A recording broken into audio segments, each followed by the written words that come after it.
All right, so school continues to be a really important aspect of adolescents' life. It's really important through middle childhood and through adolescence.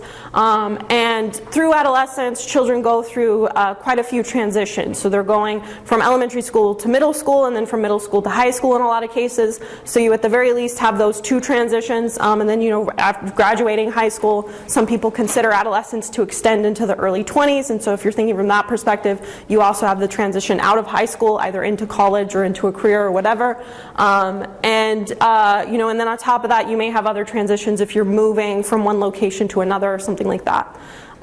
Grades tend to decline with each transition. So as you go from elementary to middle, from middle to high school, grades go down. That may be due to higher academic standards. It could also be due to less supportive teaching and learning environment. So in elementary school, there's a lot more kind of one-on-one. The teacher is often more like warm and caring, whereas in high school, it's more rigid and structured. Like your teachers have the attitude of like, you need to get this done in a lot of cases. For ethnic minorities, they may have fewer same ethnicity peers. So in a lot of towns and cities, you maybe have like multiple elementary schools that are kind of divided up per neighborhood. And so if you are an ethnic minority, you may live in a neighborhood where there are other ethnic minorities, so you're in an elementary school with them. But then they all kind of tend to come together for middle school and high school. And so then the percentage of ethnic minorities kind of goes down. And so that might contribute as well. There's also a decline in liking for school, academic motivation, and self-esteem, probably related to all these factors. So there's a lot of kids in elementary school that enjoy going to school because they maybe look at it as almost like a playtime, whereas as you're getting into middle school and high school with those more rigid expectations, people really don't like being there, basically. And then, of course, additional strains, things like poverty, family disruptions like divorce, for example, increase the risk for low self-esteem and academic difficulties. So some things that can help adolescent transition, probably none of these are very surprising. Parents being involved, getting to know the teachers, being involved with the school, monitoring grades and behavior. Having close friendships helps. It makes you more likely to want to go to school and to feel supported while you're there. Trying to reduce transitions, so maybe cut down the number of times that families are moving from one location to the other. Having smaller units within schools, so having like classrooms or maybe extracurricular activities or something like that where you have support from this kind of smaller unit. Having same ethnicity peers. Homeroom teacher relationships, so trying to make sure that can come from the parent or the child. So if the parent tries to get to know the teacher, make sure you're going to parent-teacher conferences and whatever opportunities there are. And having classes with familiar peers or some sort of constant group of new peers can also affect how adolescents transition.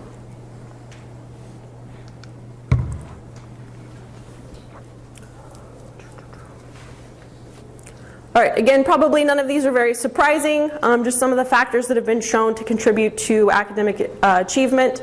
Child rearing practices, we've talked extensively about how the authoritative parenting style, someone who's loving and warm and accepting, but also has those pretty high expectations for their child and encourages them to meet those expectations. Joint decision making, where both the parent and the child are involved in choosing what classes they're going to take and things like that. Parent involvement in education. Peer influences also play a role. So if you have peers who value high achievement, then you're more likely to succeed academically. Whereas if you have peers who think that like academic achievement is nerdy or like a negative thing, then you're probably going to do less well. Characteristics of the school obviously matter. So if the teaching is warm and personal, learning activities that promote high-level thinking. So instead of just like rote memorization of facts, if you're encouraging students to engage with the material in a way where they're thinking at a higher level. Opportunities to break out of low academic tracks. So if someone is failing consistently, if you have a school structure where, okay, if you're failing, you're probably going to continue to fail and eventually drop out, then that can be, provide kind of hopelessness to where students don't have the motivation to try to improve. But if you have a different structure where they have that opportunity to maybe fix past failing grades or something like that, then that can help. Also, employment schedule becomes important at this time. So in most, states, you can start working at maybe 14 or 16, and so it's during adolescence that they will often have their first job. If someone's working, a large number of hours outside of school, then they're not going to have time for homework and studying, etc. Providing high quality vocational education, so students have an opportunity to learn skills that will actually matter in whatever job they pursue. All of these have been shown to contribute to academic achievement. All right, last slide on cognitive development. So another thing that can interfere with academic achievement is multitasking. It's obviously more common now than it used to be, as students have cell phones and laptops and devices in the classroom. It's very easy to engage with that media instead of listening to what the teacher's saying or whatever. 2/3 of students in high school engage in several media activities at once.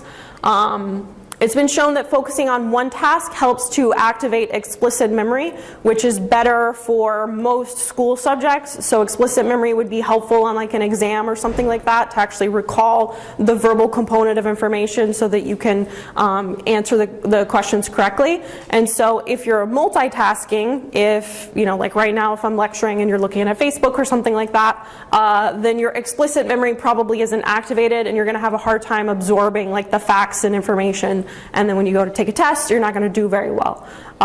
It's better if you're just focusing on one task for that. Multitasking tends to prompt implicit memory, so that's more like procedural memory, muscle memory, for example. So it's shallower, automatic form of learning. It presents problems with each aspect of executive function, so like engaging attention, shifting attention, etc.